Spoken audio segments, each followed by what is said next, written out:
अस्सलामुअलैकुम दोस्तों, कैसे हैं आप सब। उम्मीद करता हूं आप सब खैरियत से होंगे, खुशहाल होंगे। मैं हूं उस्मान नशाद और आप देख रहे हैं उस्मान नशाद ऑफिशियल। आज फिर आपकी खिदमत में बहुत ही प्यारी सी वीडियो लेके हाज़िर हुआ हूं। उम्मीद करता हूं कि आपको पसंद आएगी। और जो लोग हमारे चैनल पर नए आए हैं, प्लीज़ हमारे चैनल को सब्सक्राइब करें ताकि हम आपके लिए ऐसे ही अच्छी और इस्लामी वीडियो लेके हाज़िर होते रहें। तो चलिए चलते हैं वीडियो की तरफ। चारों को अपने कमरे में देखकर वो किसी कदर परेशान, किसी कदर हैरत से उनकी तरफ देखते हुए कहने लगा, मोहतरम अखीमूत, खैरियत तो है? आप चारों एक साथ मेरे कमरे में आए हैं और बड़े अजीब से अंदाज में मेरी तरफ देख रहे हैं। अखीमूत मुस्कुरा दिया और कहने लगा, बेटे, मामला ही कुछ ऐसा दरपेश है और फिर मुझे तुमसे एक शिकवा भी है। तुम अमरे मूसा के आदमियों के पीछे गए, लौट भी आए, हमें इत्तला नहीं की और अपने कमरे में आकर तैयारी में लग गए हो। वो तो हमें निजामुल मुल्क ने बताया है कि तुम एक मुहिम पर निकल रहे हो। इस मौके पर ज़ोबा को न जाने क्या सूझी, गरियाद का हाथ थामकर उसके कान में सरगोशी की, जिसे सुनकर गरियाद मुस्कुराई, फिर अपनी माँ के कान में सरगोशी की। जवाब में सुफैना भी उसी के अंदाज में मुस्कुराई। सुफैना ने अपने शौहर अखीमूत के कान में कुछ कहा, फिर सब नशिस्तों पर बैठ गए। इसके बाद गुफ्तगू का आगाज अखीमूत ने किया। निजामुल मुल्क की गुफ्तगू की तफसील बता दी। अरसलान ने कुछ सोचा, फिर कहने लगा, मोहतरम अखीमूत, जो कुछ आपने कहा है मैंने बड़े गौर से सुना। अमीर अर्तिक को मुझसे बेहतर कोई नहीं जानता, इसलिए कि मेरे निशापुर से समरकंद जाने से पहले वो मेरे साथ मेरे नायब की हैसियत से काम करता रहा है। एक अच्छा और उम्दा तेगज़न है, रज़्मगाह में अकली सफ़ों पर रहते हुए बेहतरीन कारकर्दगी का मुजाहिरा करने वाला शख्स है। गो हर ऐब से पाक मेरे खुदावंद खुद्दूस की ज़ाते मोहतरम है। हर शख्स के अंदर कोई ना कोई ऐब तलाश किया जा सकता है, मुझ में न जाने किस कदर ऐब होंगे, लेकिन अर्तक का जो ऐब मुझे नापसंद है वो ये है कि वो मालो दौलत इकट्ठी करने का बड़ा हरीस है। दौलत मिलनी चाहिए, खा जायज़ तरीके से हो या नाजायज़। अरसलान रुका, फिर दोबारा अखीमूत की तरफ देखते हुए वो कह रहा था, मैंने अर्तक के मुतालिक जो कुछ जानता था कह दिया है। अब फैसला करना आपका और ज़ोबा का काम है, इसलिए कि इसमें ज़ोबा की ज़िंदगी का मसला है। आप इसके बाप हैं, लिहाजा आपसे मशवरे के बगैर ज़ोबा कोई फैसला नहीं कर सकती। अगर निजामुल मुल्क तूसी आज ही आपसे जवाब चाहता है तो ज़ोबा से मशवरा कर लें। जो कुछ ये कहती है वही ख्वाजा बुजुर्ग से कहते हैं। अरसलान जब खामोश हुआ तब अखीमूत ने कहना शुरू किया, बेटे, निजामुल मुल्क तूसी के पास तो ज़ोबा ने मुझे कोई जवाब नहीं दिया, लेकिन यहाँ आकर इसका जवाब मुझे मिल गया है। इस सिलसिले में बेटे मैं तुमसे भी मशवरा चाहता हूँ, इसलिए कि मैं तुम्हें अपने घर का एक फ़र्द ख्याल करता हूँ। मेरे ख्याल में तुम्हारा फैसला हम सब के लिए सबसे ज़्यादा अहमियत का हामिल है। अरसलान ने गौर से अखीमूत की तरफ देखा, फिर कहने लगा, अगर आप इस सिलसिले में किसी और के फैसले को तरजीह मत दें, जो फैसला ज़ोबा करती है वही आखिरी है। अखीमूत जवाब में कुछ कहना ही चाहता था कि ज़ोबा ने गौर से अरसलान की तरफ देखा, फिर उसे मुखातिब करते हुए वो कह रही थी, अमीर अरसलान, मेरा जवाब तो मेरा बाप सुन चुका है, लेकिन मैं आपकी तरफ से एक तहफ़्फ़ुज़ चाहती हूँ। अमीर, मैं अपनी बहन, अपनी माँ और बाप तीनों से कह चुकी हूँ कि मैं इस रिश्ते पर राज़ी नहीं, इसलिए कि मैं किसी और को पसंद करती हूँ, किसी और से मोहब्बत करती हूँ। अभी तक मैंने अपने माँ बाप और बहन को इस हस्ती का नाम नहीं बताया जिससे मैं मोहब्बत करती हूँ। बहरहाल निजामुल मुल्क तूसी ने जो पेशकश की है मैं इसे कबूल करने को तैयार नहीं हूँ। अमीर, जो तहफ़्फ़ुज़ात मैं आपसे चाहती हूँ वो कुछ इस तरह हैं कि अगर मैं इस रिश्ते से इनकार करती हूँ तो सुल्तान मलिक शाह सुलजूकी नाराज़ तो नहीं होंगे। अरसलान ने गौर से ज़ोबा की तरफ देखा, फिर कहने लगा, अगर तुम इस रिश्ते पर रजामंद नहीं, इनकार करती हो तो कोई भी तुम्हारे साथ जबरदस्ती करने की जरूरत नहीं कर सकता। रहा सवाल सुल्तान का, तो मैं तुम्हें जमानत देता हूँ, यकीन दिलाता हूँ, तुम इस रिश्ते से अगर इनकार करती हो तो सुल्तान हरगिज तुमसे नाराज नहीं होंगे। ज़ोबा फिर बोल पड़ी, अगर इस रिश्ते से मैं इनकार करती हूँ तो क्या अमीर अर्तिक मेरे खिलाफ कोई जवाबी कार्रवाई तो नहीं करेगा? कहीं ऐसा तो नहीं कि वो मुझे हासिल करने की वजह से अमरे मूसा के साथ मिलकर मेरे खिलाफ कोई कार्रवाई करे? अरसलान के चेहरे पर तंजिया सी मुस्कुराहट नमूदार हुई। कहने लगा, ज़ोबा, तुम मेरी हवेली में क़याम किए हुए हो, इस लिहाज से मेरे तहफ़्फ़ुज़ में हो। अर्तिक तो क्या, उससे बड़े किसी सालार ने भी अगर ऐसी जुर्रत करने की कोशिश की तो मैं अरसलान तुम्हें ये यकीन दिलाता हूँ कि उसकी गर्दन काट दूंगा। तुम मेरी हवेली में बिल्कुल महफूज हो। अर्तिक की तरफ से बिल्कुल मुतमईन हो जाओ, वो ना तुम्हारे खिलाफ कोई इंतकामी कार्रवाई करेगा, ना अमरे मूसा के साथ मिलकर किसी रद्द अमल का इजहार करेगा। मोहतरम अखीमूत की गुफ्तगू से मैंने अंदाज़ा लगाया है कि अर्तिक ने कहीं तुम्हें देखा है, तुम्हें पसंद किया है। सुल्तान से उसने इस रिश्ते के लिए कहा होगा और सुल्तान ने निजामुल मुल्क तूसी से कह दिया। अब जब तुम इस रिश्ते से इनकार कर दोगी तो याद रखना सुल्तान और अर्तिक की तरफ से किसी भी किस्म के मनफी रद्द अमल का इजहार नहीं होगा, इसकी मैं तुम्हें जमानत देता हूँ। अरसलान के इस जवाब से जोबा ही नहीं, अखीमूत, सुफैना और गरियाद सब खुश हो गए थे। जोबा ने फिर अरसलान को मुखातिब किया, अमीर, हमारे कमरे में निजामुल मुल्क हमें बता रहे थे कि आप किसी मुहिम पर रवाना होने वाले हैं। अरसलान मुस्कुराया और कहने लगा, निजामुल मुल्क ने दुरुस्त कहा है, मैं थोड़ी देर तक लश्कर के एक हिस्से के साथ यहाँ से कूच करूंगा। मेरा हदफ अमरे मूसा है, मैं चाहता हूँ उसको ठिकाने लगा दूं ताकि आलम इस्लाम के खिलाफ साजिशों की कमी हो।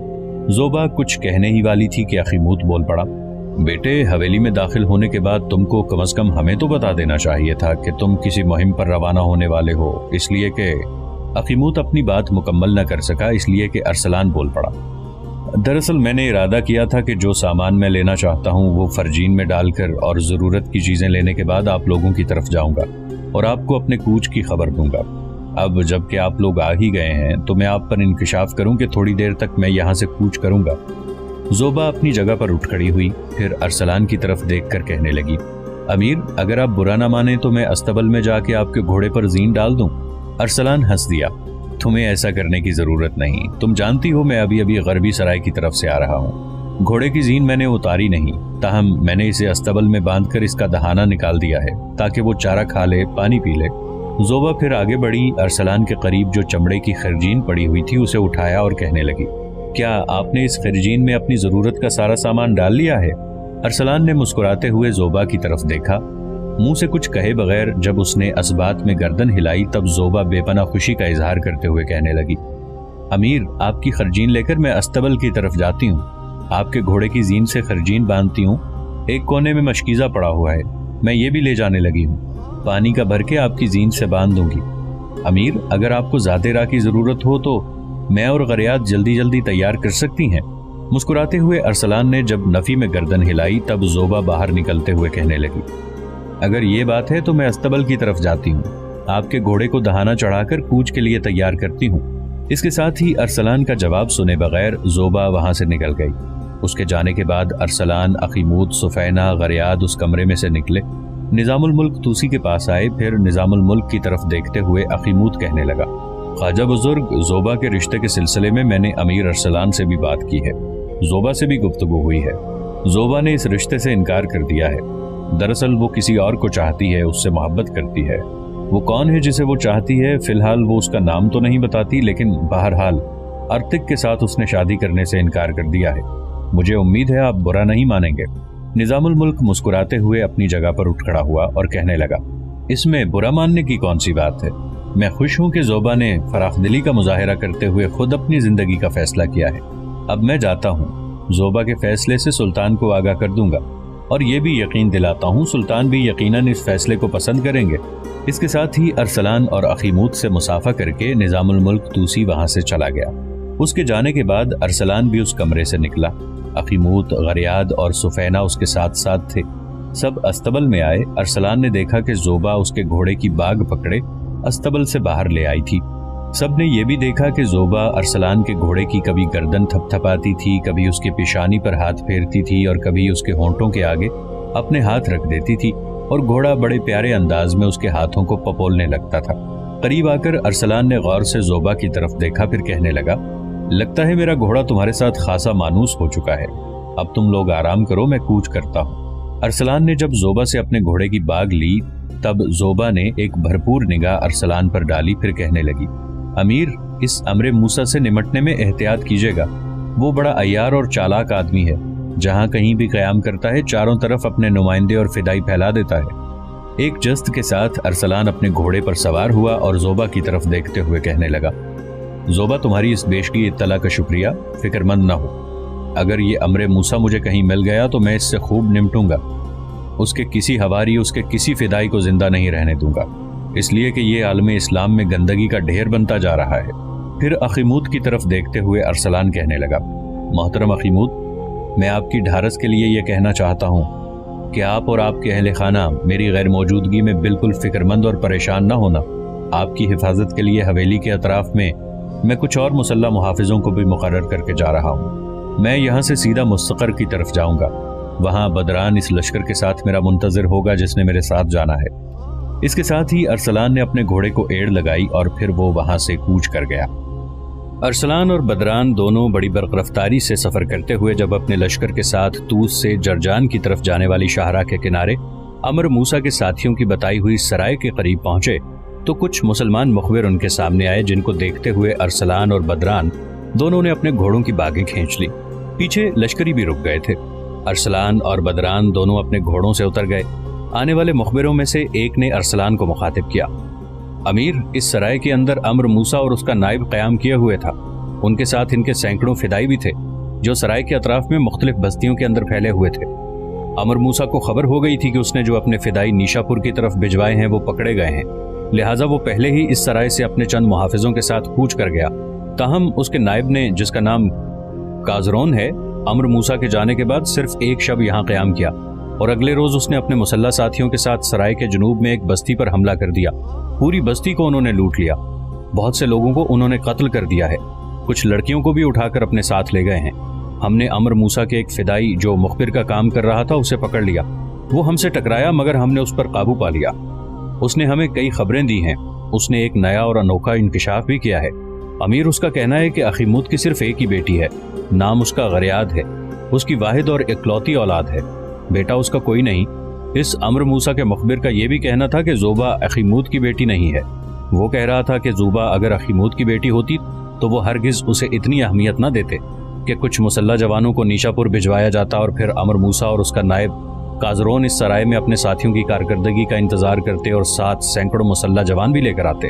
अरसलान ने उसकी बात काटते हुए पूछ लिया, अगर ज़ोबा अखीमूद की बेटी नहीं है तो फिर वो कौन है? वो मुखबिर लम्हे भर के लिए रुका, फिर वो अपना गला साफ करते हुए दोबारा कह रहा था, अमीर, ज़ोबा अंताकिया के नसरानी बादशाह शाह फिरदौस की बेटी है। अमर मूसा के उस आदमी का कहना था कि फिरदौस एक जालिम और बदकिरदार हुक्मरान है और उसके मजालिम से अंताकिया के बेशतर सालार और शहरी इंतहा दर्जे के नाला हैं।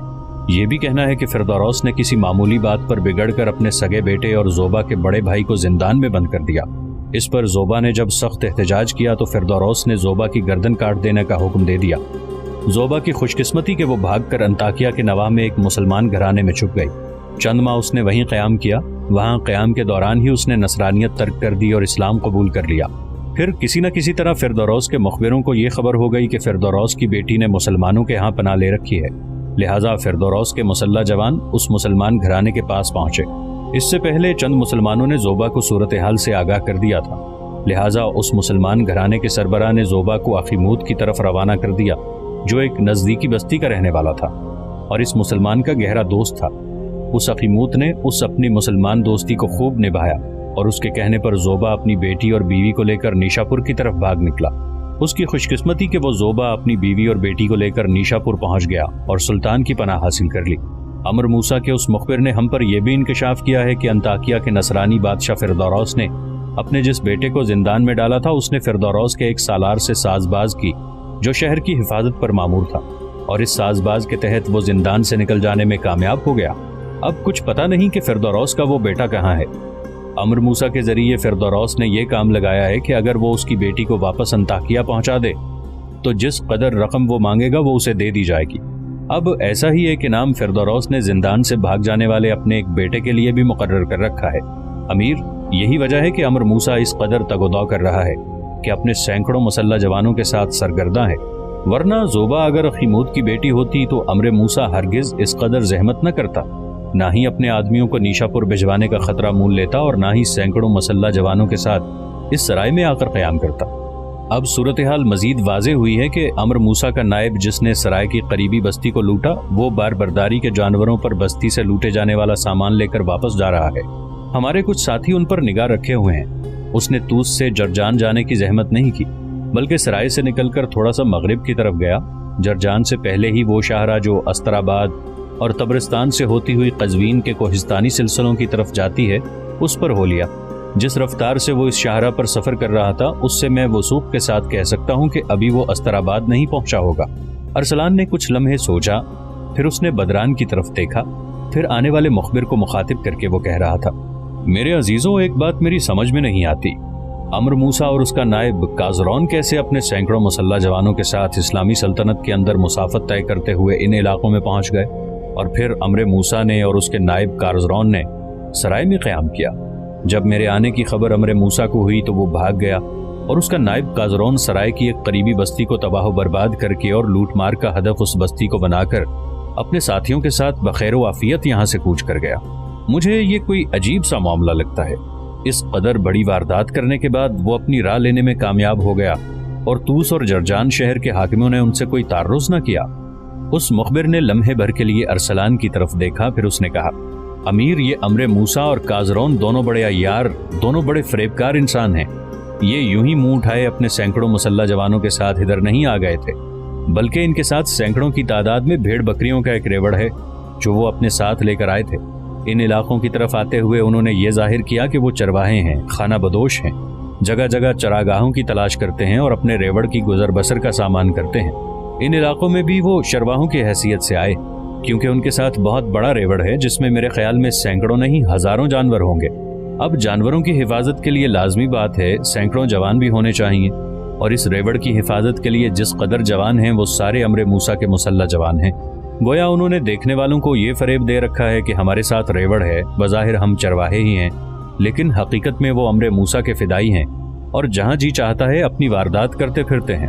जिस वक्त अमर मूसा और उसके नायब काजरौन ने सराय में क़याम कर रखा था, उसके साथी और फिदाई अतराफ में अपने रेवड़ को चराते फिरते रहे, और जब अमर मूसा आपकी आमद का सुनकर चला गया तो इंतकामी तौर पर काजरौन अपने मुसल्ला जवानों के साथ हरकत में आया, करीबी बस्ती पर हमलावर हुआ, इस बस्ती में खूब लूटमार की और जिस कदर सामान मिला वो लेकर यहाँ से कूच कर गया। अब उसके कूच की कैफियत यह है कि उसके साथ सैकड़ों की तादाद में मुसल्ला जवान हैं, उनमें से आधे सादा लिबास में हैं, उनकी सरकर्दगी में रेवड़ को हाँक रहे हैं। आधे जवान रेवड़ के साथ साथ रेवड़ के दाएं जानिब घात में रहते हुए सफर करते हैं, ताकि अगर उनके साथियों को कोई हादसा पेश आए तो वो ओट और घात से निकलकर हादसे का बायस बनने वाली कुव्वत पर हमलावर हो सकें। मुखबिर के इस इंकिशाफ पर अरसलान मुतमईन हो गया था। फिर बदरान को मुखातिब करके कहने लगा, बदरान मेरे भाई, अब अमर मूसा के नायब काजरौन के काफिले की पूरी माहियत मेरी समझ में आ गई है। यकीनन उन्होंने यहाँ तक सफ़र चरवाहों की हैसियत से किया है और अब चरवाहों की हैसियत से वापस जा रहे हैं, लेकिन हम उनको उनकी मंजिल तक वापस नहीं पहुँचने देंगे। भाई मेरी एक बात गौर से सुनो। जिस बस्ती को अमर मूसा के आदमियों ने लूटा है उसकी तो वापसी पर हम खबर लेंगे। इस वक्त फिलफौर हम दोनों यहाँ इकट्ठे कूच करेंगे और ये मुखबिर हमारी रहनुमाई करेंगे। जिस वक्त हम अमर मूसा के नायब के रेवड़ के करीब पहुँच जाएंगे तब लश्कर को 2 हिस्सों में तकसीम कर दिया जाएगा। एक हिस्से के साथ तुम घात में चले जाना और अपने हिस्से के साथ मैं उस रेवड़ की राह रोक कर खड़ा हूँगा। जाहिर है रेवड़ की हिफाजत पर जो मुसल्ला जवान होंगे वो इकट्ठे होकर मेरा मुकाबला करेंगे और मुझे उम्मीद है कि मैं उन्हें पीस कर रख दूंगा। इस दौरान जो जवाबी कार्रवाई होगी वो ये कि अमर मूसा के वो जवान जो घात में रहते हुए पेशकदमी कर रहे हैं वो पुष्ट की तरफ से या किसी एक समत से मुझ पर हमलावर होने की कोशिश करेंगे। जब ऐसा करें तो तुम उन पर पुष्ट की तरफ से हमलावर हो जाना। इस तरह वतन और दीन के इन दुश्मनों का हम मुकम्मल तौर पर सफाया करने में कामयाब हो जाएंगे। बदरान के अलावा उन मुखबिरों ने भी इस तजवीज़ से इत्तफाक किया। फिर उन मुखबिरों की रहनुमाई में अरसलान और बदरान दोनों अपने लश्कर के साथ वहां से कूच कर गए थे। दोनों ने बड़ी बर्क रफ्तारी से सफर किया, यहाँ तक कि अस्तराबाद से पहले ही वो अमर मूसा के उन मुसल्ला जवानों के करीब पहुंच गए। मुखबिरों ने जो आगे आगे सफर कर रहे थे जब इत्तला की कि सिर्फ एक फरसंग आगे काजरौन का काफिला जा रहा है, तब अरसलान ने लश्कर को 2 हिस्सों में तकसीम किया। एक हिस्से के साथ बदरान घात में चला गया। वो इस तरह के वो पहले उस शाहरा की तरफ गया जिस पर सफर करते हुए अमर मूसा के आदमी अस्तराबाद की तरफ जा रहे थे। वो चाहता था कि उस रेवड़ के पीछे पीछे आगे बढ़े और जो ही घात से निकलकर अमर मूसा के आदमी अरसलान पर हमलावर हों तो वो उनको अपना हदफ बनाने की कोशिश करे। ये फैसला होने के बाद अरसलान अपने हिस्से के लश्कर के साथ आगे बढ़ गया था। बदरान दाएं जानिब उस शाहरा की तरफ गया जिस पर अमर मूसा के आदमी सफर कर रहे थे और कोहिस्तानी सिलसिले के ऊंचे नीचे टीलों में वो अमर मूसा के आदमियों के पीछे लग गया था। बड़ी तेजी से आगे बढ़ते हुए अरसलान एक जगह अमर मूसा के आदमियों की राह रोक कर खड़ा हो गया। जब उसने ऐसा किया तो अमर मूसा और काजरौन के वो आदमी जो रेवड़ के आगे आगे चल रहे थे वो रुक गए और अपने साथियों को अपने पीछे रेवड़ को रोक लेने का हुक्म दिया। देखते ही देखते लश्कर के आगे सैकड़ों की तादाद में चरवाहे जमा हो गए। बज़ाहिर वो सादा लिबास में थे, लेकिन अरसलान ने अंदाजा लगा लिया था कि वो अपने लिबास के नीचे बेहतरीन जंगी लिबास पहने हुए थे। जब अरसलान ने उनकी राह रोकी तब उनमें से एक दूसरे की निस्बत चंद कदम आगे बढ़ा, जो अरसलान को अपने लश्कर के आगे था, मुखातिब करके कहने लगा, ए अजीज, तूने क्यों हमारी राह रोकी है? तू कौन है? किन सरजमीनों की तरफ से आया है? अपना तारुफ तो कहो, और फिर हमारी राह रोकने का मकसद क्या है? हम बेदरर चरवाहे हैं, नगर नगर बस्ती बस्ती अपने रेवड़ को चराते फिरते हैं, न किसी से हमारी दुश्मनी है न अदावत, फिर क्यों तुम हमारी राह रोक कर खड़े हो गए हो? जब वो खामोश हुआ तब अरसलान ने उसे मुखातिब किया, अगर मैं गलती पर नहीं तो तुम काजरौन हो। वो शख्स लम्हे भर के लिए सचपटा सा गया, मगर जल्द ही एक झुरझुरी लेते हुए उसने अपने आप को संभाल लिया। कहने लगा, ये काजरौन कौन है? मैं किसी ऐसे शख्स को नहीं जानता। अरसलान ने हल्का सा एक कहकहा लगाया और कहने लगा, ये भी तुमने खूब कहा, तुम काजरौन को नहीं जानते, इसका मतलब है तुम अपने आप को नहीं जानते। अगर तुम अपना तारुफ नहीं कराना चाहते, अपनी पहचान को धुंध में रखना चाहते हो, तो मैं तुम्हारा तारुफ करा देता हूँ। सुनो, तुम हंसते बसते शहरों को खंडर, ताबिंदा बस्तियों को मकबरों में तब्दील करने वाले लोग हो, आबाद रास्तों को वीरानियों में और खिलखिलाती वादियों को बुखार ज़दा करने वाले शैतान हो। तुम लोग हुजूम आशना राहों को मौत के सुकूत में तब्दील करने के शौकीन हो। तुम्हारी वजह से कई सितारे लहद में उतर गए। तुम लोगों ने कहकशां जैसे कई घरों को मातम कना किया। मैं जानता हूं तुम्हारा मकसद गम की अलगार और जोर की तुर्कताज के अलावा कुछ नहीं है। वही शख्स फिर अरसलान को मुखातिब करके कहने लगा, मेरे अजीज, मैं नहीं जानता कि तुम कौन हो, किन सरजमीनों की तरफ से आए हो और किस शहर से तुम्हारा ताल्लुक है, मगर तुमने हमारा तारुफ गलत कराया है। मैं अपने मुतालिक ये कह सकता हूँ कि हम लोग तो सहने गुलिस्तान में महकती किसी शाखे तमन्ना की तरह बेजरर, रास्तों की झिलमिल में किसी ख्वाबे गुरेजा और दूरियों की मंजिलों को अयां कर देने वाली सुबह गुलतर जैसे गैर मुसल्ला से लोग हैं। हमारी राह रोकने वाले किसी ने तुम्हें हमारे मुतालिक शुबहात और धोखे में डाल दिया है। हम चरवाहे हैं, बेचिराग सफात पर दायरे बनाती कलक और रफ्तगां के बिखरे सायों में माजी की तरह हम आज तक किसी के लिए नुकसान का बायस नहीं बने। फिर ये जो तुम हम पर इल्जाम लगा रहे हो, इसके लिए तुम्हारे पास सबूत क्या है? अरसलान ने फिर एक कहकहा लगाया और कहने लगा, ये भी तुमने खूब कही। काजरौन और फिर अमरे मूसा के आदमी होकर झूठ बोलना तो तुम्हारी फितरत है। मैं जानता हूं तुम वो लोग हो जो मनफी अमाल को अपनी फितरत और उरूसे फिक्र को मौत के मनाजिर से सजाने के अमल के माहिर हो। देखो, तुम कैसे भी अपने आप को छुपाने की कोशिश करो, याद रखना तुम्हारी असलियत, तुम्हारी हकीकत हम पर आया हो चुकी है। याद रखो, फिरदौस की जिस बेटी को निशापुर से उठाने का तुमने लाहे अमल तय किया था, उसकी हिफाजत का सामान सुल्तान मलिक शाह सुल्जूकी ने खूब कर रखा है। वो तुम्हारा सिर्फ एक जुर्म था कि तुमने अपने आदमी निशापुर भिजवाए, जिन्होंने इस हवेली में दाखिल होने की कोशिश की जिसमें उस लड़की ने रिहाइश कर रखी है। इससे भी बड़ा तुम्हारा जुर्म यह है कि तुम लोगों ने भेड़िएपन का सबूत देते हुए तूस के नवाह में एक बस्ती को जी भर के लूटा। अब भी तुम कहते हो कि तुम लोग बेजरर हो, किसी का नुकसान का बायस नहीं बनते। देखो, मैं ज्यादा देर तक इस हालत में खड़ा रहना पसंद नहीं करूंगा। बताओ, तुम में से काजरौन कौन है? अगर तुम ये ख्याल करते हो कि मेरे सामने झूठ बोलकर तुम लोग बच निकलोगे और आगे बढ़ जाओगे, तो ये तुम्हारी भूल है। जो शख्स पहले अरसलान से मुखातिब हुआ था वो कहने लगा, अगर तुम अपनी हठधर्मी पर कायम ही हो तो फिर सुनो, हम में से हर कोई काजरौन है। अगर तुम हमसे उलझोगे तो याद रखना, हम तुम्हारा और तुम्हारे साथियों का सर काट कर भी तुम्हारी लाशों के ऊपर से गुजरते हुए अपनी मंजिल की तरफ निकल जाएंगे। अरसलान ने फिर एक कहकहा लगाया और कहने लगा, वाह मेरे दोस्त, ऐसी गुफ्तगू करके तुमने मेरा दिल खुश कर दिया है। अब मैं तुम पर और तुम्हारे साथियों पर हमलावर होने लगा हूँ। फिर खुद ही पता चल जाएगा कि तुम में से काजरौन कौन है और तुम सब अमरे मूसा के साथी हो या नहीं। इसके साथ ही अपने लश्करियों को अरसलान ने तलवार से मखसूस इशारा दिया और ये इशारा मिलते ही लश्करी अरसलान की रहनुमाई में अमरे मूसा के आदमियों पर इस तरह हमलावर हुए जिस तरह भंवर की गिरहें और शऊर लाशऊर के पेच खोलते इज़्तिराब के नमूद अपने रद्द अमल का इजहार करते हैं।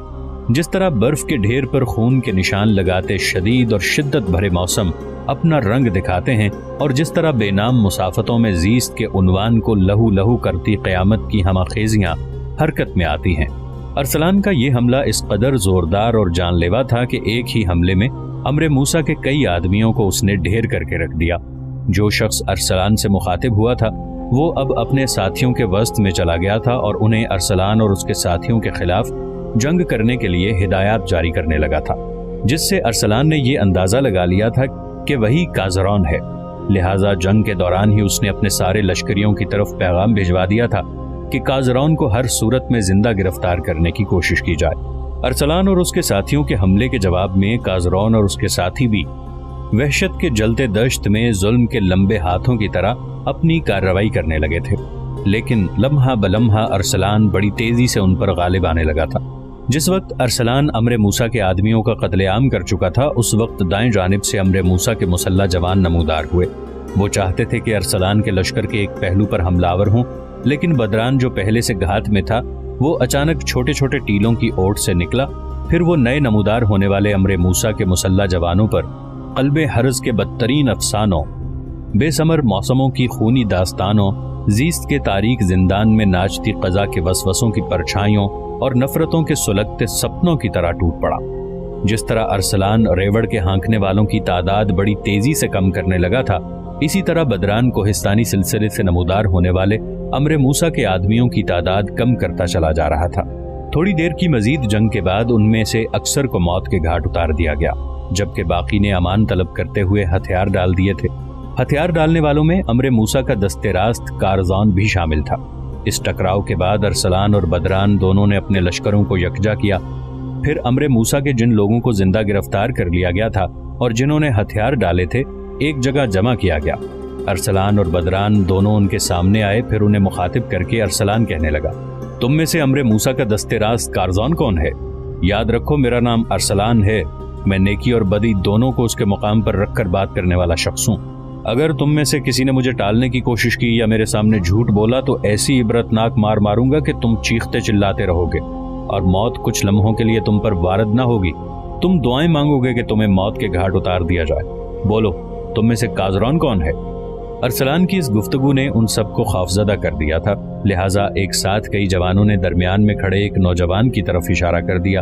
یہ وہی تھا جو ارسلان سے اس وقت ہم کلام ہوا تھا جب ارسلان نے ریوڑ کی راہ روکی تھی۔ اس کی طرف دیکھتے ہوئے ارسلان کے ہونٹوں پر مسکراہٹ نمودار ہوئی۔ آہستہ آہستہ اس کی طرف بڑھا۔ بدران اس کے ساتھ تھا۔ ارسلان اور بدران کے مسلح جوانوں نے ان سب کو اپنے حلقے میں لے رکھا تھا۔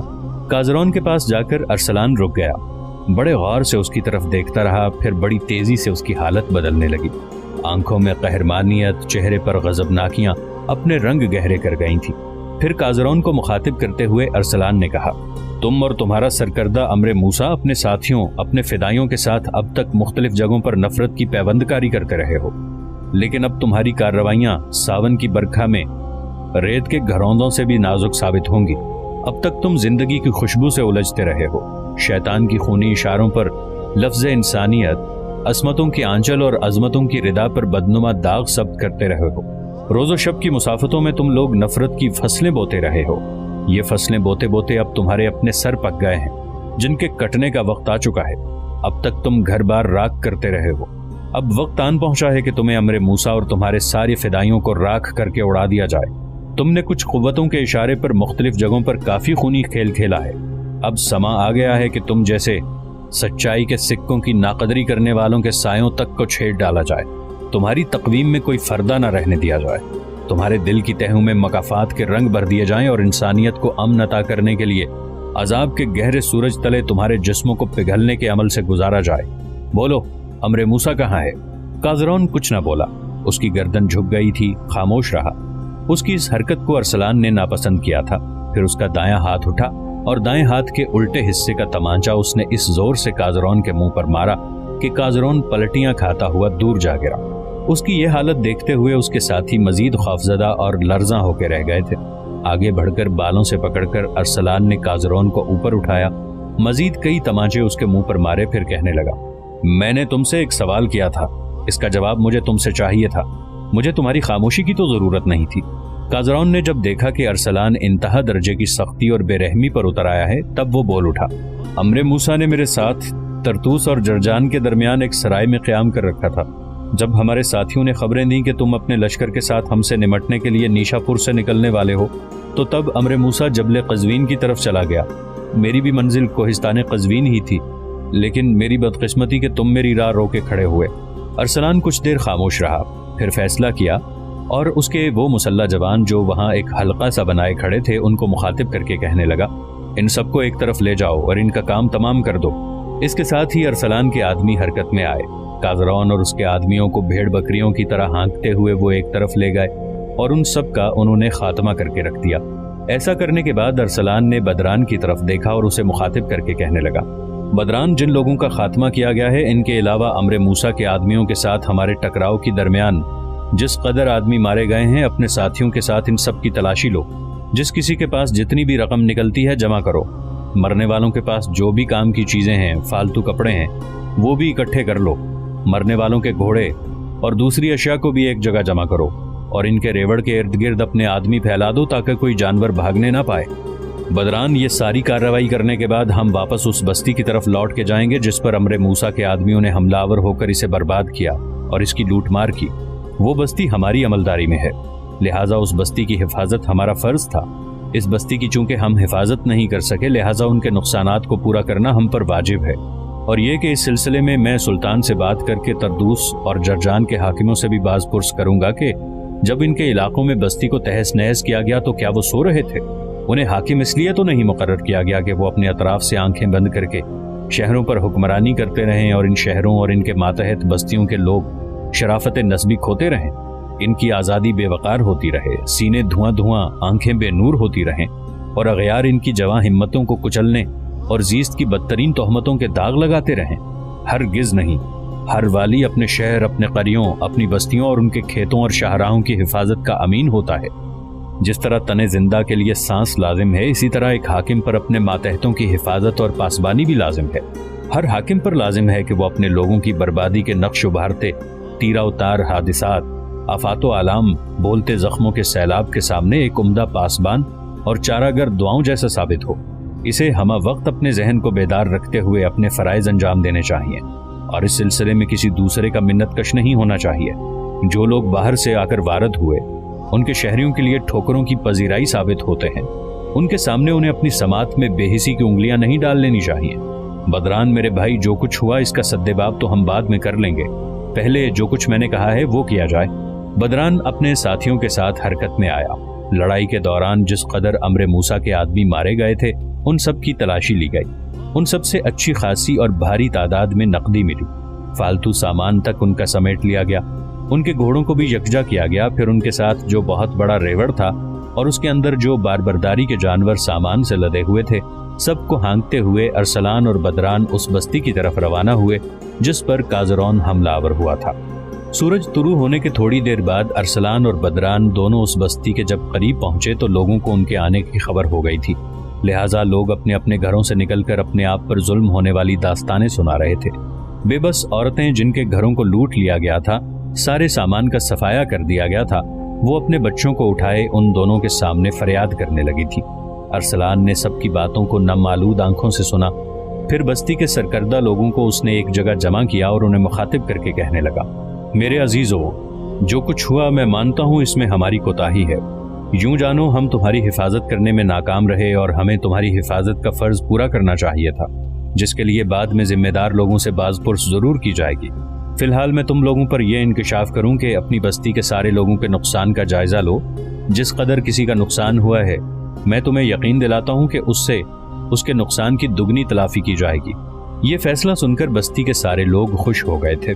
پھر بستی کی سرکردہ لوگوں نے ہر گھر کے نقصان کا جائزہ لیا، ہر ایک کی فردن فردن ارسلان اور بدران نے تلافی کی، اور کازرون کا جو بہت بڑا ریوڑ تھا اس میں زیادہ تر جانور بستی کے ضرورت مندوں میں بانٹ دیے گئے۔ کچھ دن ارسلان اور بدران نے اپنے لشکر کے ساتھ احتیاط کے تحت وہاں قیام کیے رکھا۔ اس دوران سلطان ملک شاہ سلجوقی کو ارسلان اور بدران کی اس مہم کی خبر ہوئی، لہٰذا سلطان کی طرف سے تیز رفتار قاصد آئے جن کے ذریعے سلطان نے ارسلان کی اس کارروائی کی تعریف و توصیف کی، اور سلطان نے دونوں کو اپنے پاس حلب طلب کر لیا تھا۔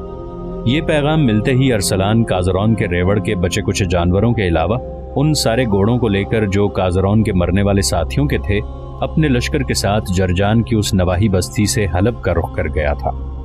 سلطان ملک شاہ سلجوقی کے ہاں سے بھاگ کر حسن بن صبا مصر پہنچا۔ مصر کے باطنی خلیفہ المستنصر باللہ کو اس کے سارے حالات کا علم ہو چکا تھا۔ اس نے حسن کی بڑی خاطر مدارت کی۔ حسن نے اس کے ہاتھ پر بیعت کی اور تقریباً 1.5 سال تک باطنیوں کے دارالحکمہ میں تعلیم پاتا رہا۔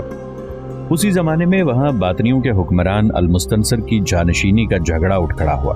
وجہ یہ ہوئی کہ مستنصر نے پہلے اپنے بیٹے نزار کو اپنے بعد باطنیوں کی امامت اور خلافت کا وارث قرار دیا تھا، لیکن کچھ عرصے بعد اس سے ناراض ہو کر اس نے اپنے دوسرے بیٹے ابو القاسم کو جانشین مقرر کر دیا۔ इस पर बातनी जो मिस्र में मौजूद थे वो दो हिस्सों में बंट गए। एक हिस्से ने अबुल कासिम का साथ दिया और दूसरा नज़ार का तरफदार हो गया और इसी को बातनियों का इमाम बरहक तस्लीम करना शुरू कर दिया। नज़ार के तरफदारों में हसन बिन सबाह भी शामिल था। नज़ार के हामियों का कहना था कि एक दफ़ा इमामत नज़ार को मुंतकिल हो गई तो फिर कभी रिदाए इमामत उसके कंधों से उतर नहीं सकती। हसन बिन सबा इसी गिरोह का पुरजोश हामी था। उसका बयान था कि एक दफ़ा मेरे इस्तफसार पर खुद मुस्तनसर ने उसे बताया कि उसके बाद नज़ार उसका जानशीन होगा। अब मिस्र में एक नया तनाज़ा उठ खड़ा हुआ। बातनी दो हिस्सों में तकसीम हो गए और फिर मिस्र के बातनी हुक्मरान अल मुस्तनसर का जो अमीरुल जयूश था, नाम जिसका बदर जमाली था, वो अबुल कासिम का ज़बरदस्त हामी था। जब उसको मालूम हुआ कि हसन बिन सबा लोगों को दरपर्दा नज़ार की अमामत की दावत दे रहा है तो उसने उसको दिमियात नाम के क़ले में कैद कर दिया। इत्तेफाक से उसके कैद और असीरी के अय्याम में क़ले का एक बुर्ज गिर पड़ा। लोगों ने इसे हसन की करामत पर महमूल किया। अमीरुल जयूश बदर जमाली ने ये चर्चा सुना तो उसने हसन को मिस्र से खारिजुल बलद करने की ठानी और उसे ज़बरदस्ती एक काफिले के साथ अर्ज़ शाम की तरफ एक बहरी जहाज़ में रवाना कर दिया। इसे इत्तफाक कहा जाए या हसन बिन सबा की खुशकिस्मती के सफ़र के दौरान जहाज़ को एक खौफनाक बहरी तूफ़ान ने आन लिया और वो तूफ़ानी लहरों में बुरी तरह थपेड़े खाने लगे। अहले जहाज़ को अपनी ज़िंदगी से मायूसी हो गई और वो बदहवास हो गए। इन यास अंगेज़ लम्हात में हसन ने आगे बढ़कर लोगों का हौसला बंधाया और उनसे कहा कि घबराओ नहीं, मुझे इमाम नज़ार ने बशारत दी है कि जहाज़ हरगिज़ नहीं डूबेगा और किसी मुसाफिर का बाल भी बेका नहीं होगा। दर हकीकत हसन निहायत ज़ीरक और दूरंदेश शख्स था। उसने जब तूफ़ान में जहाज़ को डामाडोल देखा तो उसने सोचा, अगर जहाज़ डूब गया तो मेरी तकज़ीब करने वाला कोई रहेगा नहीं, सब मर जाएंगे, और अगर जहाज़ डूबने से बच गया तो लोग मेरी विलायत, मेरी करामत के कायल हो जाएंगे। उसने इत्तफाक से कुछ देर बाद तूफ़ान थम गया और जहाज़ हस्बे मामूल आफियत से चलने लगा। अब तो हसन का बोलबाला हो गया। लोग उसके हाथ पांव चूमने लगे और उसको वली करार दे दिया। चंद दिन के बाद जहाज़ साहिल शाम पर लगा और हसन जहाज़ से उतरकर मुख्तलिफ दयार में बातनी मजहब की दावत देता हुआ इस्फहान पहुंचा। उसकी गैर मौजूदगी में उसके और बातनियों के एक गिरोह के इमाम निज़ार ने अमीरुल जयूश बदर जमाली की सख्तियों से तंग आकर काहिरा से सिकंदरिया की तरफ हिजरत कर ली। वहाँ के लोगों ने उसके हाथ पर बैयत कर ली और अपना इमाम और हुक्मरान तस्लीम कर लिया। इसी दौरान बातनियों के हुक्मरान अल मुस्तनसर के इंतकाल के बाद लोगों ने अबुल कासिम को मिस्र का हाकिम मुकर्रर कर लिया। ऐसा होते ही अबुल कासिम के वजीर शाहीन ने नज़ार पर लश्करकशी की और फतहयाब होकर उसको गिरफ्तार कर लिया। वहाँ से उसे काहिरा भेज दिया गया, जहाँ उसे कत्ल कर दिया गया। नज़ार के कत्ल के बाद इस फ़िरक़े को और ज़्यादा क़ुव्वत हासिल हुई, क्योंकि नज़ार के बाद इस फ़िरक़े को हसन बिन सबा जैसे ताकतवर शख्स की हिमायत हासिल हो गई थी। इस्फहान में क़याम के दौरान हसन बिन सबा ने खुफिया तौर पर अपने दाई सूबा रोदबाद के कोहिस्तानों और दूसरे इलाकों की तरफ लोगों को बातनी मजहब की तरफ राग़िब करने के लिए रवाना करना शुरू कर दिए थे। इसी दौरान आलम इस्लाम में एक और बड़ा हादसा उठ खड़ा हुआ। समरकंद के हाकिम शहाबुद्दीन ने इससे पहले जो बगावत खड़ी की थी उसे सुल्तान मलिक शाह सुल्जूकी ने फरू कर दिया था और शहाबुद्दीन के माफ़ी मांगने पर उसे समरकंद की विलायत पर बहाल रखा था।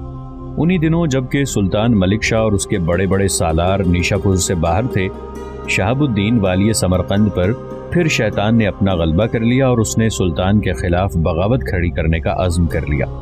ये सोचते ही उसने सरकशी पर कमर बांधी। एक बड़े लश्कर के साथ वो समरकंद से निकला। मुख्तलिफ मकामात पर कब्जा करते हुए वो सरखस शहर की तरफ बढ़ा और शहर के करीब एक किले का उसने मुहासरा कर लिया। सुल्तान मलिक शाह सुल्जूकी की तरफ से इस किले का हाकिम मसूद बिन अमीर था। इसमें इतनी क़ुव्वत न थी कि शहाबुद्दीन के जरार लश्कर का मुकाबला कर सकता, लिहाजा उसने तेज़ रफ्तार कासिदों के ज़रिए शहाबुद्दीन के हमले और अपनी नाजुक हालत की इत्तला निशापुर भेज दी। निशापुर में ना तो उस वक्त कोई इतना बड़ा लश्कर था जिसे इस्तेमाल करते हुए मसूद बिन अमीर को कुमक भेजी जा सकती, और ना सुल्तान के साहिब असर उमरा में कोई वहाँ मौजूद था जो ले दे के सिर्फ एक हिस्से के साथ बरसक मौजूद था, और वो उस लश्कर के साथ जो निशापुर में था। इस लश्कर से सिर्फ निशापुर की ही हिफाजत की जा सकती थी। अमीर मसूद वाली किला की खुशकिस्मती के गो निज़ामुल मुल्क तूसी निशापुर से निकलकर सुल्तान की तरफ चला गया था, لیکن نیشاپور میں اس وقت اس کا ایک مصاحب اور ساتھی ابو الفتوح توسی بھی وہاں موجود تھا، جو کہ ایک دانا اور صاحب تدبیر شخص تھا۔ اس نے ایک خط قلعے کے حاکم مسعود کے نام نظام الملک توسی کی طرف سے اس مضمون کا لکھا کہ اپنا حوصلہ بلند رکھو اور مقابلے پر ڈٹے رہو، میں سلطان کی ہم رکابی میں عنقریب ایک زبردست لشکر کے ساتھ تمہاری مدد کو پہنچ رہا ہوں۔ ابو الفتوح نے یہ خط ایک سانڈلی سوار کو دیا اور اسے ہدایت کی کہ تم یہ خط لے کر شہاب الدین کے لشکر کے قریب سے اس طرح گزرنا کہ وہ تم پر مخبر ہونے کا شک کریں، اور جب تم گرفتار کر لیے جاؤ اور تم سے پوچھ گچھ کریں تو یہ خط ان کو دے دینا اور کہنا کہ سلطان ایک لشکر لے کر مسعود کی مدد کے لیے چل پڑا ہے۔ اس سانڈلی سوار نے ایسا ہی کیا۔ جو کچھ اس کو سمجھایا گیا تھا اس کے مطابق اس نے نہایت عمدگی سے اپنے کام کو سر انجام دیا۔ شہاب الدین کے لشکر کے پاس وہ پکڑا گیا، مخبر سمجھا گیا۔ جو خط اس کو دیا گیا تھا وہ اس نے پیش کر دیا۔ چونکہ ابو الفتوح کا خط نظام الملک توسی کی تحریر سے حد درجہ مشابہ تھا، لہٰذا حاکم سمرقند شہاب الدین دھوکہ کھا گیا اور اس کو یقین ہو گیا کہ سلطان ملک شاہ سلجوقی ایک بہت بڑا لشکر لے کر تیزی سے اس کی طرف بڑھ رہا ہے۔ سلطان کی آمد کی وجہ سے شہاب الدین اور اس کے ساتھیوں پر کچھ ایسی پریشانی اور سراسیمگی کا عالم طاری ہوا کہ شہاب الدین نے فوراً اپنے لشکر کو وہاں سے کوچ کا حکم دے دیا۔ علامہ ابن خلدون کا بیان ہے کہ شہاب الدین کی فوج کو بھاگتے وقت اپنے خیمے، سامان، حتیٰ کہ چولہوں پر چڑھی ہوئی ہانڈیاں اتارنے کا بھی ہوش نہ رہا، اور قلعے کے نوا سے وہ بھاگ کھڑے ہوئے۔ ان کے جانے کے بعد اہل قلعہ نے قلعہ سے نکل کر ان کی ساری چیزوں پر قبضہ کر لیا۔ سرخس شہر کے نوا سے بھاگ کر حاکم سمرقند شہاب الدین نے ونج کے مضبوط شہر اور قلعے میں پناہ لے لی اور وہاں وہ محصور ہو کے بیٹھ گیا۔ دوسری جانب ان تکلیف دہ حالات کی خبر سلطان کو بھی ہو گئی، لہٰذا سلطان نے بڑی برق رفتاری سے ونج کا رخ کیا اور آتے ہی اس نے شہر کا محاصرہ کر لیا۔ سلطان کی ہمرکابی میں ارسلان، قیم الدولہ، بدران جیسے محترم سالار تھے۔ برسک کو نیشاپور کی حفاظت کے لیے وہیں چھوڑا گیا تھا۔ جس روز سلطان ونج کے نواح میں پہنچا وہاں اس نے اپنے لشکر کو پڑاؤ کرنے کا حکم دیا، اور شام کو سلطان نے اپنے سارے سالاروں کے علاوہ اپنے مشیروں اور دیگر سرکردہ لوگوں کو اپنے خیمے میں طلب کر لیا۔ جب سب لوگ سلطان کے خیمے میں جمع ہو گئے تب سلطان نے انہیں مخاطب کرتے ہوئے کہنا شروع کیا، رفیقان من، اس شہاب الدین نے سمرقند کے والی کی حیثیت سے ہمارے خلاف بار بار بغاوت کھڑی کر کے ایک طرح سے ہماری پیٹھ میں خنجر گھونپنے کی کوشش کی ہے۔ ایسی حرکتیں بار بار برداشت نہیں کی جا سکتی۔ اب تم لوگ دیکھتے ہو کہ شہاب الدین اپنے لشکر کے ساتھ ونج میں محصور ہو کے رہ گیا ہے، اور اس کا خیال یہ ہے کہ ہم شہر کا محاصرہ کر لیں گے، اندر سے وہ دفاع کرے گا، محاصرہ طول پکڑ جائے گا اور ہم اس طوالت سے گھبرا کر واپس نیشاپور چلے جائیں گے۔ لیکن میں ایسا نہیں ہونے دوں گا۔ میں جانتا ہوں ایک لمبا سفر کرتے ہوئے لشکری تھکے ہوئے ہیں، لیکن میں ان کی تھکاوٹ پر اس مہم کو ترجیح دوں گا جو اس وقت ہمیں درپیش ہے۔ میں آج رات ہی ونج پر حملے کی ابتدا کرنا چاہتا ہوں۔ تم میں سے کسی کو اعتراض ہو تو بولے۔ کسی نے کوئی اعتراض نہ کیا، سب نے سلطان کی اس تجویز سے اتفاق کیا۔ پھر سلطان نے نظام الملک توسی کی طرف دیکھتے ہوئے کہنا شروع کیا، خواجہ بزرگ، رات کو جب میں ارسلان، قیم الدولہ اور بدران قلعے پر حملہ آور ہونے کے لیے اپنے کام کی ابتدا کریں گے تو ہماری غیر موجودگی میں پڑاؤ کی حفاظت آپ کے ذمہ ہوگی۔ میرا بیٹا احمد بھی آپ کے ساتھ ہوگا۔ لشکر کا ایک حصہ آپ کی کمانداری میں ہوگا۔ مجھے امید ہے کہ آپ احمد کی رہنمائی کرتے ہوئے یہ کام احسن طریقے سے سر انجام دیں گے۔ میں اس مہم پر زیادہ وقت صرف نہیں کرنا چاہتا اور اس مہم کو سر کر کے فوراً نیشاپور لوٹ جانا چاہتا ہوں۔ سلطان ملک شاہ سلجوقی کی اس تجویز سے نظام الملک توسی کے علاوہ سارے سالاروں اور دیگر عمائدین سلطنت نے جو اس وقت سلطان کے خیمے میں موجود تھے سب نے اتفاق کیا۔ اس کے بعد وہ مجلس ختم ہو گئی۔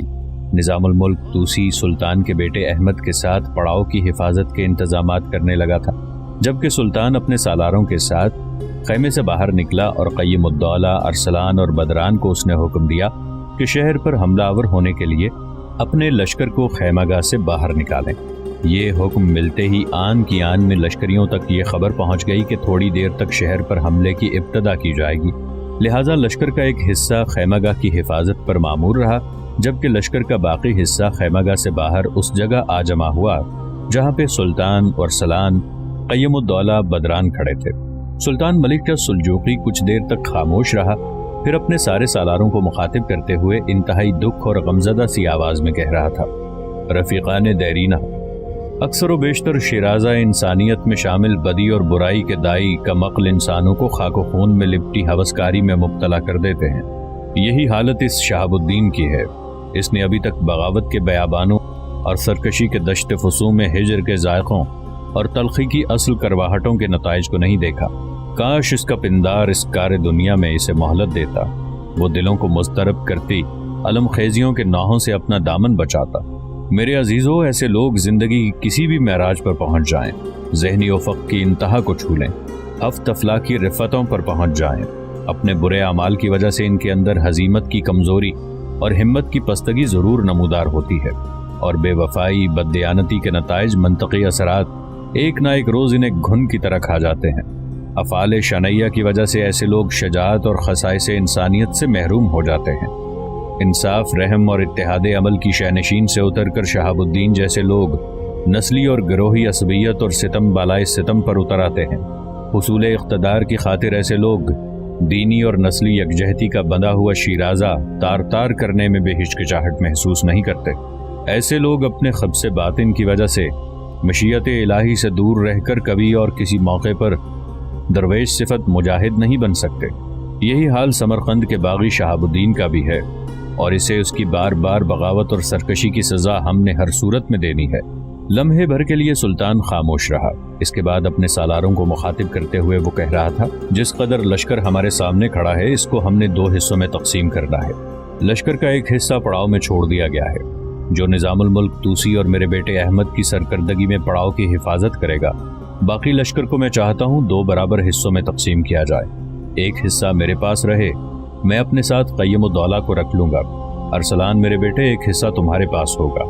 بدران تمہاری مدد کے لیے تمہارے پاس ہوگا۔ اب ان 2 حصوں میں سے ایک کو رسوں کی سیڑھیوں کے ذریعے فصیل پر چڑھ کر فصیل سے محافظوں کو زیر کر کے شہر پناہ کا دروازہ کھولنا ہے۔ دوسرا حصہ شہر سے باہر دروازہ کھلنے کا انتظار کرے گا۔ دروازہ کھلتے ہی شہر میں داخل ہوگا اور جو بھی مسلح جوان سامنے آئے گا اس کا خاتمہ کرتا چلا جائے گا۔ ارسلان، میں یہ فیصلہ تم پر اور بدران پر چھوڑتا ہوں۔ اگر تم لوگ فصیل کے سامنے دروازے پر کھڑا ہونا پسند کرتے ہو تو میں اور قیم الدولہ رسیوں کی سیڑھیوں کے ذریعے فصیل پر چڑھیں گے، اور ہر صورت میں فصیل کے محافظوں کو زیر کر کے دروازہ کھولیں گے، اس لیے کہ سلطان ملک شاہ سلجوقی اپنی بات مکمل نہ کر سکا، اس لیے کہ اس کی بات کاٹتے ہوئے ارسلان بول پڑا۔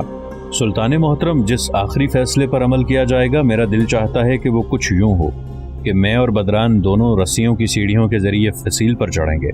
آپ اور محترم قیم الدولہ سامنے پڑنے والے شہر پناہ کے دروازے پر اپنے حصے کے لشکر کے ساتھ مستعد رہیں۔ مجھے امید ہے کہ میں اور بدران بہت جلد شہر پناہ کا دروازہ کھولنے میں کامیاب ہو جائیں گے۔ اس کے بعد شہاب الدین کے سامنے ہم سے معافی مانگنے، ہمارے سامنے گھٹنے ٹیکنے کے علاوہ اور کوئی راستہ نہیں رہے گا۔ سلطان ملک شاہ سلجوقی نے مسکراتے ہوئے ارسلان کی اس تجویز سے اتفاق کیا۔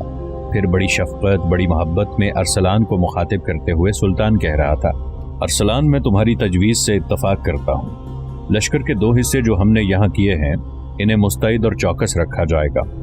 شہر پر شبخون اور حملے کی ابتدا آدھی رات کے بعد کی جائے گی۔ فصیل کی جس سمت ہم کھڑے ہیں اپنے کام کو ہم اسی سمت سے شروع کریں گے۔ سامنے والے دروازے کے دائیں جانب جو 2 برج ہیں ان کو اپنا ہدف بنایا جائے گا۔ لشکر کا وہ حصہ جو میرے اور قیم الدولہ کی سرکردگی میں کام کرے گا وہ رات کے وقت ان دونوں برجوں پر موسلا دھار بارش کی طرح تیر اندازی کرے گا۔ تیر اندازی کرتے ہوئے یہ احتیاط برتی جائے گی کہ تیر صرف برجوں پر لگیں۔ دونوں برجوں کے درمیان اور شہر پناہ کے دروازے کے درمیان جو حصے ہیں ان کی طرف کوئی تیر نہیں جائے گا۔ اسی تیر اندازی سے فائدہ اٹھاتے ہوئے تم اور بدران اپنے حصے کے لشکر کے ساتھ حرکت میں آؤ گے، اور برجوں کے درمیان جہاں تیر اندازی نہیں ہوگی وہاں سے سیڑھیوں کے ذریعے شہر پناہ پر چڑھنے کی کوشش کرو گے۔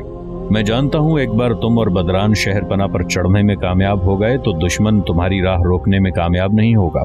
ساتھ ہی مجھے یہ بھی امید ہے کہ ونج شہر میں پہلے سے جو لشکر ہے وہ کسی بھی صورت شہاب الدین کا ساتھ نہیں دے گا۔ توان و کرہن اس سے ڈرتے ہوئے، خوفزدہ ہوتے ہوئے وہ جنگ میں ضرور حصہ لیں گے، لیکن وہ جس طرح دشمن کے خلاف جنگ کرنے کے عادی ہیں اسی طرح اپنی کارگزاری کا اظہار نہیں کریں گے، اور ان کا یہ رد عمل بھی ہمارے لیے سود مند ہوگا۔ اب لشکر کے ساتھ جہاں ہم ہیں یہیں مستعد رہا جائے گا، آرام نہیں کیا جائے گا، اس لیے کہ کسی صورت نیند ہم پر غالب ہو گئی تو ہمارے حملہ آور ہونے کی وہ قوت نہیں رہے گی۔ سارے سالاروں نے سلطان ملک شاہ سلجوقی کی اس تجویز سے اتفاق کیا۔ پھر لشکر کے دونوں حصے وہاں رک کر رات کے گزرنے کا انتظار کرنے لگے۔ سرما کی وہ رات اداسیاں بھرے پت جھڑ کی پتیاں اڑاتی رت کی طرح بھاگتی چلی جا رہی تھی۔ فضاؤں میں امڑتا سناٹا دلوں میں خوف کی کسک کھڑی کر رہا تھا۔ ہواؤں سے برہم درختوں کے پتوں کا بے پایاں جوش و خروش چاروں سمت اس طرح پھیلنے لگا تھا جس طرح قبرستانوں کے نوحے گھروں پر نزول کرتے ہیں۔ ٹھٹھرتی کانپتی ونج شہر کی میلی فصیل اور پرانے بوڑھے اداس برج کالی رات کی زینت کا سامان بنے ہوئے تھے۔ رات جب آدھی گزر گئی تب ان دستوں نے جنہوں نے شہر پر حملہ آور ہونا تھا وہ سماعتوں سے آزاد دیمک اور مکوڑوں کی سرسراہٹ اور اداسی کی خنک راتوں میں کسی بے نام خواہشوں کی سرگوشیوں کی طرح زمین پر لیٹتے ہوئے رینگتے ہوئے آگے بڑھنے لگے۔ فصیل کے قریب جا کر اچانک وہ دستے جن کا تعلق سلطان ملک شاہ سلجوقی کے حصے سے تھا زمین پر لیٹے ہی لیٹے اور اپنے سروں پر اپنی ڈھالیں رکھے ان دونوں برجوں پر تیر اندازی کرنے لگے تھے جن کی نشاندہی سلطان نے کی تھی۔ یہ تیر اندازی اتنی تیز اور ہولناک تھی کہ ان برجوں میں بیٹھے محافظوں نے جوابی تیر اندازی نہیں کی بلکہ اپنی جانیں بچانے کے لیے وہ دبک گئے۔ یہ صورتحال ارسلان اور بدران کے لیے بڑی حوصلہ افزا تھی۔ ایک دم وہ اپنے حصے کے لشکر کے ساتھ فصیل کے قریب گئے۔ آنن فانن رسوں کی سیڑھیاں پھینک دی گئیں اور پھر ارسلان اور بدران کی سرکردگی میں لشکر کا وہ حصہ بڑی تیزی سے شہر کی فصیل پر چڑھ رہا تھا۔ سلطان کے حصے کے وہ دستے جنہوں نے برجوں پر تیر اندازی کی تھی انہوں نے جب دیکھا کہ ارسلان اور بدران دونوں اپنے لشکر کے بڑے حصے کے ساتھ فصیل پر چڑھ گئے ہیں تب وہ ایک دم پیچھے ہٹ گئے اور سلطان کے لشکر کے حصے میں جا کر شامل ہو گئے۔ شہر کے وہ لشکری جو شہاب الدین کے تحت کام کر رہے تھے انہوں نے جب دیکھا کہ حملہ آور فصیل پر چڑھ گئے ہیں تو انہوں نے تھوڑی دیر کے لیے حملہ آوروں کو روکنے کی ناکام کوشش کی۔ ایسا لگتا تھا جیسے وہ حملہ آوروں کو روکنے میں بے دلی کا اظہار کر رہے ہوں۔ پھر وہ ایک دم پیچھے پسپا ہوتے ہوئے فصیل سے نیچے اتر گئے تھے۔ اس صورتحال سے ارسلان اور بدران دونوں نے فائدہ اٹھایا۔ جو تھوڑے بہت لشکری ان کے مقابل آئے ان میں سے کچھ کو کاٹتے ہوئے کچھ کو پیچھے ہٹاتے ہوئے شہر پناہ سے نیچے اتر گئے اور شہر کا دروازہ انہوں نے کھول دیا۔ دروازہ کھلتے ہی سلطان اور قیم الدولہ اپنے حصے کے لشکر کے ساتھ شہر میں داخل ہو گئے تھے۔ شہر میں داخل ہونے کے بعد سلطان نے جو سب سے پہلا کام کیا وہ یہ کہ شہر کے چاروں دروازوں پر اپنے دستے بھجوا دیے تاکہ کوئی بھی شہر سے نکل کر بھاگنے نہ پائے۔ شہر کے اندر شہاب الدین کی سرکردگی میں جو لشکر تھا اسے جب خبر ہوئی کہ سلطان بذات خود ونج شہر میں داخل ہو چکا ہے تو اس نے کوئی مزاحمت نہ کی۔ وہ جانتے تھے کہ سلطان ان سب کو کاٹ کے رکھ دے گا جو کہ اس کے مد مقابل آئیں گے۔ شہر کے چاروں دروازوں پر چونکہ شہر میں داخل ہوتے ہی سلطان نے مسلح دستے پھیلا دیے تھے لہٰذا شہر سے کسی کو بھاگنے کا موقع نہ ملا۔ رات جب ختم ہوئی اور سورج طلوع ہوا تب شہر مکمل طور پر فتح ہو چکا تھا۔ باغی شہاب الدین کو گرفتار کر لیا گیا اور اسے سلطان کے سامنے پیش کیا گیا۔ سلطان ملک شاہ سلجوقی تھوڑی دیر تک بڑے غور سے شہاب الدین کی طرف دیکھتا رہا، پھر کسی قدر غصے اور نفرت کا اظہار کرتے ہوئے اس نے شہاب الدین کو مخاطب کیا۔ شہاب الدین، تم نے کیا سمجھ کر اپنی ملت کے جوانوں کو خون میں تربتر کیا؟ مسلم قوم کی آنکھوں میں آنسوؤں کی بوندیں ترازو کی۔ کیوں تو نے بدی کا سراب بن کر اپنوں کے لیے خون کی قبائیں کھولیں؟ وہ کیا عوامل تھے جن کے تحت تو غم و اندوہ کے بوجھ تلے اور گراں بار تلخی افکار کے نیچے دب کر مسلم قوم کے حرف مقصود کو لہو لہو کر گیا؟ کیوں تو نے مسلم قوم کی تمناؤں کے نگر کو بے داغ شہر کو، اداسی کی دہکتی لہر اور سرسب شاداب حسین مناظر کو زرد تپتی ریت کا شکار کیا؟ کیا تیرے پاس محبت کا قحط ہو گیا تھا یا تیرے ہاں باراور نفرتیں بڑھ گئی تھیں کہ تو صبر و ضبط کی ڈوری چھوڑ کر کشاکش ہائے حرص و ہوس میں ڈوب گیا؟ سلطان ملک شاہ سلجوقی کی اس گفتگو کے سامنے شہاب الدین دن کے تپتے گھور اندھیری رات کی طرح چپ اور خاموش کھڑا تھا۔ اس کی گردن اس غمزدہ کی طرح جھکی ہوئی تھی جو شاید فکر کی گرہیں کھولنے میں کھو گیا ہو۔ سلطان تھوڑی دیر تک اسے گھورتا رہا اور پھر دوبارہ مخاطب کر کے کہنے لگا، شہاب الدین، کیا تو رقص و درمان میں ڈوب گیا تھا جو ہماری طرز حکمرانی کو فراموش کر کے ہمارے خلاف بغاوت کھڑی کر بیٹھا؟ اور تو نے ایک نہیں ایک سے زائد بار ایسا کیا۔ اب تو دیکھ تیرے دامن میں دور و قریب کی کوئی خوشگوار آہٹ نہیں، کوئی آواز، کوئی صدا نہیں جو تیرے لیے خیر کی خبر لائے۔ تو جانتا تھا ہم نافرمانی کو شیطنت سے بڑھ کر بدتر، بغاوت کو آتشی بگولوں سے زیادہ ہولناک اور سرکشی کو پرآشوب نقوش سے بھی کہیں زیادہ برا خیال کرتے ہیں۔ پھر بھی تو نے اپنی ملت کے لیے بے چینی کی فضا، اپنی مسلم امہ کے لیے زرد روکتوں کا ماحول اور دہشت پرستی کے رت بننے کی کوشش کی۔ شہاب الدین، تجھے سمرقند کا والی مقرر کرنے سے پہلے ہم نے تجھے کچھ اصول بتائے تھے، تو ان اصولوں کو فراموش کر گیا۔ دیکھ، حکمرانی کرتے وقت کچھ سماجی پابندیوں کو اپنے پاؤں کی زنجیر بھی بنانا پڑتا ہے، لیکن تو نے ایسا نہیں کیا۔ अब तू जो मेरे सामने वीरान और बेशजर दश्त की तरह चुप और नामसायद सफ़र और शदायद से थके हारे मुसाफिर की तरह खड़ा है, तो तेरी ये कैफियत इस बात की गम्माजी करती है कि मुजरिम तू है। देख, पहले तूने जो बगावत की थी, मैंने अपने सालारों के कहने पर नरम दिली का मुजाहिरा करते हुए तुझे माफ़ कर दिया था, लेकिन मैं तेरी बार बार की बगावत से अब तंग आ चुका हूँ और नाला हूँ। मैं समझता हूँ कि तू हिर्स व हवस का बंदा है। सुल्तान ने फिर थोड़ी देर तक अपने सालारों और सरकर्दा लोगों से मशवरा किया। इसके बाद कुछ फैसला हुआ और सुल्तान ने शहाबुद्दीन को अपने बेटे अहमद के हवाले कर दिया, जिसने शहाबुद्दीन की आंखों में नील की सलाइयाँ फिरवा दी और फिर जिंदान में डाल दिया गया। यूं इस सरकशी और बगावत का खात्मा हुआ। शहाबुद्दीन के बाद सुल्तान ने एक शख्स खान बिन खजर खान को समरकंद का हाकिम मुकर्रर किया। वंज में चंद रोज क़याम करने के बाद वहाँ के हालात और इंतजामात को सुल्तान ने दुरुस्त किया। समरकंद के नए हाकिम को समरकंद की तरफ रवाना किया और जिस रोज सुल्तान ने वंज से निशापुर की तरफ कूच करना था, उसी रोज सुल्तान के मुहाफिज दस्तों का सालार सुल्तान के पास आया और सुल्तान को मुखातिब करके कहने लगा, सुल्तान मोहतरम, एक नौजवान जो अपने आप को अंताकिया के नसरानी बादशाह फिरदौस का बेटा कहता है, अभी थोड़ी देर पहले शहर में दाखिल हुआ है। उसके साथ आपके चचा सुलेमान बिन कल्तमश के कुछ आदमी भी हैं। वो अपना नाम ल्यूकस बताता है, किसी के खिलाफ नालिश और शिकायत लेकर आया है। मैंने उससे तफसील जानना चाही, मगर उसका कहना है कि जो कुछ मैं कहूँगा आपके सामने कहूँगा। अगर आप कहें तो मैं उसे आपके सामने पेश करूँ। सुल्तान के चेहरे पर हल्की सी मुस्कुराहट नमूदार हुई। फिर कहने लगा, अगर वो वाकई फिरदौस का हकीकी बेटा है तो उसे रोका नहीं जाना चाहिए था। उसे फिलफौर मेरे पास लेकर आओ। मुहाफिज दस्तों का सालार वहां से हट गया। थोड़ी देर बाद वो सालार चंद जवानों को लेकर सुल्तान के पास आया। सुल्तान उस वक्त अपने सालारों और अमायदीन के साथ शहर की फसील के करीब बैठा हुआ था। आने वालों से सुल्तान ने उठकर मुसाफा किया, फिर बेहतरीन अंदाज में इस्तकबाल किया। सारे सालारों और अमायदीन ने भी पुरजोश अंदाज में उनसे मुआनका किया। फिर सुल्तान बैठ गया। उन सबको भी अपने सामने बैठने के लिए कहा। फिर उनमें से एक नौजवान बोल पड़ा। सुल्तान की तरफ देखकर कहने लगा, सुल्तान मोहतरम, मैं अंताकिया के बादशाह फिरदौस का बेटा हूँ। मेरा नाम ल्यूकस है और मेरे साथ ये आपके चचा सुलेमान बिन कल्तमश के आदमी हैं। सुल्तान मोहतरम, मैं जानता हूँ गो आपकी रिवायत और आपकी तहजीब के मुताबिक किसी बेटे का बाप के खिलाफ बात करना बड़ा अजीब और मायूब है, मगर मजबूरी है, इसलिए कि सच बात कहने में हिचकिचाहट महसूस नहीं करनी चाहिए। सुल्तान मोहतरम, मेरा बाप फिरदौस यानी अंताकिया का हुक्मरान एक जालिम और इंतहा दर्जे का बदकिरदार शख्स है। उसके मजालिम से इंताकिया ही नहीं, गिरदोनवाह के लोग भी इंतहा दर्जे के नाला हैं। सुल्तान मोहतरम, मेरा बाप फिरदौस अपनी राया के अंदर जुल्म की अनकही दास्तानें, खोए हुए लम्हों की बेअंत कहानियाँ, बुरीदा शाखों के किस्से, जर्द पत्तों की रुदादें और जबर के सूखे मौसमों का समा पैदा करने पर खुशी महसूस करता है। उसने अंताकिया शहर नहीं, अपनी सल्तनत के दीगर शहरों और कस्बों में भी जुल्म की बरसात, सितम की तलीसियां दराज कर रखी है।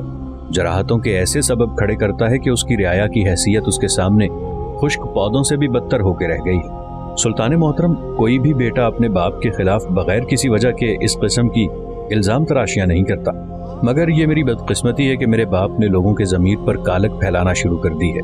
इस्मतों पर गंदगी उछालता है। वहशत की गूंजें बरहना शैतानी कहकहों की तरह चारों तरफ गूंजती हैं। सुल्तान मोहतरम, अगर मेरा बाप इसी तरह अंताकिया पर हुक्मरानी करता रहा तो खदशा और डर है कि वो आदमियत के चीथड़े उड़ाकर रखेगा। अगर ऐसा ही समा रहा तो माओं के दूध के जायके बदल जाएंगे, उनकी गोद की गर्म आसूदगियां खारजार हो जाएंगी, चश्मे इंसानियत लहू लहू होकर रह जाएगी।